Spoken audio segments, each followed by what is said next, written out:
ರಾಜ್ಯದ ಮಾಜಿ ಸಚಿವ ಸಿಎಂ ಇಬ್ರಾಹಿಂ ಇದೇ 17ರಂದು ಅಧಿಕೃತವಾಗಿ ಜೆಡಿಎಸ್ ಪಕ್ಷಕ್ಕೆ ಸೇರ್ಪಡೆಯಾಗಲಿದ್ದಾರೆ. ಪಕ್ಷದ ಕೇಂದ್ರ ಕಚೇರಿ ಜೆಪಿ ಭವನದಲ್ಲಿ ಮಾಜಿ ಪ್ರಧಾನಿ ಎಚ್.ಡಿ. ದೇವೇಗೌಡರು, ಮಾಜಿ ಮುಖ್ಯಮಂತ್ರಿ ಎಚ್.ಡಿ. ಕುಮಾರಸ್ವಾಮಿ ಅವರ ಸಮ್ಮುಖದಲ್ಲಿ ಜೆಡಿಎಸ್ಗೆ ಸೇರಲಿದ್ದಾರೆ. ಕಾಂಗ್ರೆಸ್ ತೊರೆದಿರುವ ಇಬ್ರಾಹಿಂ ವಿಧಾನ ಪರಿಷತ್ ಸದಸ್ಯ ಸ್ಥಾನಕ್ಕೆ ರಾಜೀನಾಮೆ ನೀಡಿದ ನಂತರ ಜೆಡಿಎಸ್ ಹಮ್ಮಿಕೊಂಡಿದ್ದ ಕಾರ್ಯಕ್ರಮಗಳಲ್ಲಿ ಈಗಾಗಲೇ ಭಾಗವಹಿಸುತ್ತಿದ್ದಾರೆ. ಪಕ್ಷಕ್ಕೆ ಸೇರ್ಪಡೆಯಾಗುವ ಇಬ್ರಾಹಿಂ ಅವರಿಗೆ ಜೆಡಿಎಸ್ ರಾಜ್ಯಾಧ್ಯಕ್ಷ ಸ್ಥಾನ ನೀಡಲು ತೀರ್ಮಾನಿಸಲಾಗಿದೆ ಎಂದು ತಿಳಿದುಬಂದಿದೆ.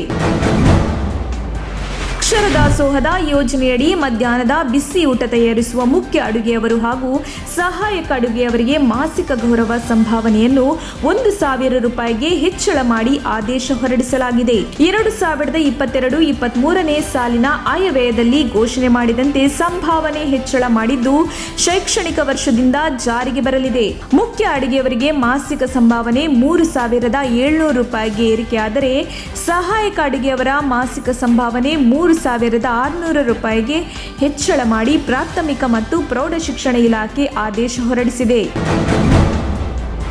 ಬೆಳಗಾವಿ ಮೂಲದ ಗುತ್ತಿಗೆದಾರ ಸಂತೋಷ್ ಪಾಟೀಲ್ ಆತ್ಮಹತ್ಯೆ ಪ್ರಕರಣಕ್ಕೆ ಸಂಬಂಧಿಸಿದಂತೆ ಸಚಿವ ಈಶ್ವರಪ್ಪ ಅವರನ್ನು ಸಂಪುಟದಿಂದ ವಜಾ ಮಾಡಬೇಕು ಹಾಗೂ ಈಶ್ವರಪ್ಪರನ್ನು ಬಂಧಿಸಬೇಕೆಂದು ಆಗ್ರಹಿಸಿ ಕಾಂಗ್ರೆಸ್ ನಾಯಕರು ಕಾರ್ಯಕರ್ತರು ಇಂದು ಪ್ರತಿಭಟನೆ ನಡೆಸುತ್ತಿದ್ದಾರೆ.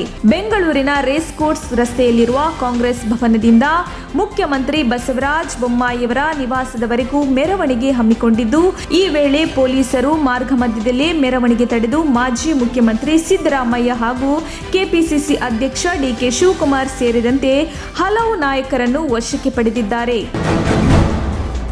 ಪಾಟೀದಾರ್ ಚಳವಳಿಯ ಮೂಲಕ ದೇಶದ ಗಮನ ಸೆಳೆದ ಕಾಂಗ್ರೆಸ್ ನಾಯಕ ಹಾರ್ದಿಕ್ ಪಟೇಲ್ ಈಗ ತಮ್ಮದೇ ಪಕ್ಷವನ್ನು ತೆಗಳಿ ಬಿಜೆಪಿಯನ್ನು ಹೊಗಳಿ ಅಚ್ಚರಿ ಮೂಡಿಸಿದ್ದಾರೆ.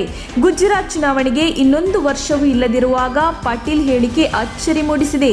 ಚುನಾವಣೆಯಲ್ಲಿ ಸ್ಪರ್ಧಿಸಬಹುದೆಂದು ಸುಪ್ರೀಂ ಕೋರ್ಟ್ನಿಂದ ಅನುಮತಿ ಸಿಕ್ಕ ಒಂದು ದಿನದ ನಂತರ ಪಾಟೀಲ್ ಬಿಜೆಪಿಯನ್ನು ಹೊಗಳಿ ಕಾಂಗ್ರೆಸ್ ಅನ್ನು ತೆಗಳಿದ್ದು ಕಾಂಗ್ರೆಸ್ಸಿಗರಿಗೆ ಹೊಸ ತಲೆನೋವು ಆರಂಭವಾಗಿದೆ. ಹುಬ್ಬಳ್ಳಿಯ ಗಾಂಧಿವಾಡದ ಆರ್ಜಿಎಸ್ ಬಳಿಯಲ್ಲಿದ್ದ ಡಾಕ್ಟರ್ ಅಂಬೇಡ್ಕರ್ ಮೂರ್ತಿ ತೆರವುಗೊಳಿಸಿರುವುದಕ್ಕೆ ಸ್ಥಳೀಯರು ಆಕ್ರೋಶ ಹೊರಹಾಕಿದ್ದಾರೆ. ಸ್ಥಳೀಯರು ಇಂದು ಬೆಳಿಗ್ಗೆ ಅಂಬೇಡ್ಕರ್ ಮೂರ್ತಿ ಪ್ರತಿಷ್ಠಾಪನೆ ಮಾಡಿ ಅಂಬೇಡ್ಕರ್ ಜಯಂತಿ ಆಚರಿಸಿದ್ದರು.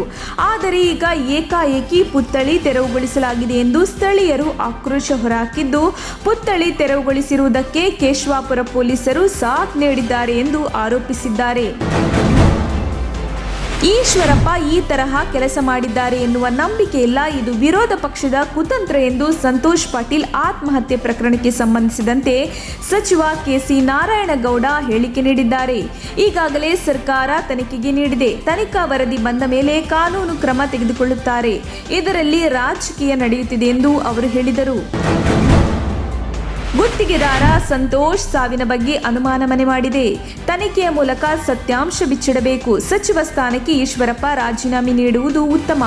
ಈಗಿನ ಪರಿಸ್ಥಿತಿಯಲ್ಲಿ ರಾಜೀನಾಮೆ ನೀಡುವುದು ಒಳಿತು ಎಂದು ಮಾಜಿ ಸಿಎಂ ಎಚ್.ಡಿ. ಕುಮಾರಸ್ವಾಮಿ ಹೇಳಿದ್ದಾರೆ.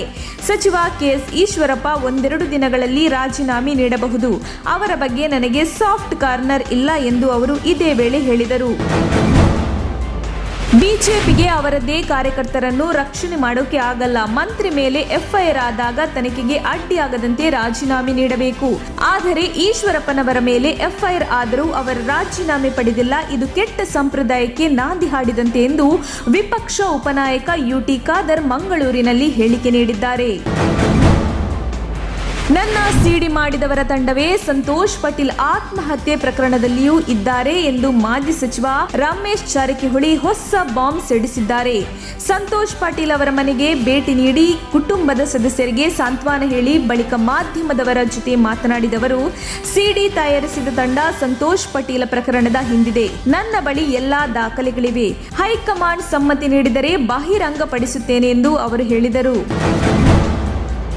ಗುತ್ತಿಗೆದಾರ ಸಂತೋಷ್ ಪಾಟೀಲ್ ಆತ್ಮಹತ್ಯೆ ಪ್ರಕರಣಕ್ಕೆ ಸಂಬಂಧಿಸಿದಂತೆ ಗ್ರಾಮೀಣಾಭಿವೃದ್ಧಿ ಸಚಿವ ಕೆಎಸ್ ಈಶ್ವರಪ್ಪ ರಾಜೀನಾಮೆ ಪಡೆಯುವಂತೆ ಸಿಎಂಗೆ ಬಿಜೆಪಿ ರಾಷ್ಟ್ರೀಯ ಅಧ್ಯಕ್ಷ ಜೆಪಿ ನಡ್ಡಾ ಸೂಚಿಸಿದ್ದಾರೆ. ಆದರೆ ತಕ್ಷಣ ರಾಜೀನಾಮೆ ಪಡೆದರೆ ಸರ್ಕಾರ ಪಕ್ಷಕ್ಕೆ ಮುಜುಗರ. ಈಶ್ವರಪ್ಪ ತಾವಾಗಿಯೇ ರಾಜೀನಾಮೆ ನೀಡಲಿ ಎಂದು ಮುಖ್ಯಮಂತ್ರಿ ಬಸವರಾಜ ಬೊಮ್ಮಾಯಿ ಒತ್ತಡ ಹಾಕುತ್ತಿಲ್ಲ. ಅವರಾಗಿ ಸಲ್ಲಿಸಿದರೆ ಸರ್ಕಾರ ಪಕ್ಷಕ್ಕೆ ಗೌರವ ತರಲಿದೆ ಎಂದು ಸಿಎಂ ಕಾಯುತ್ತಿದ್ದಾರೆ ಎನ್ನಲಾಗಿದೆ.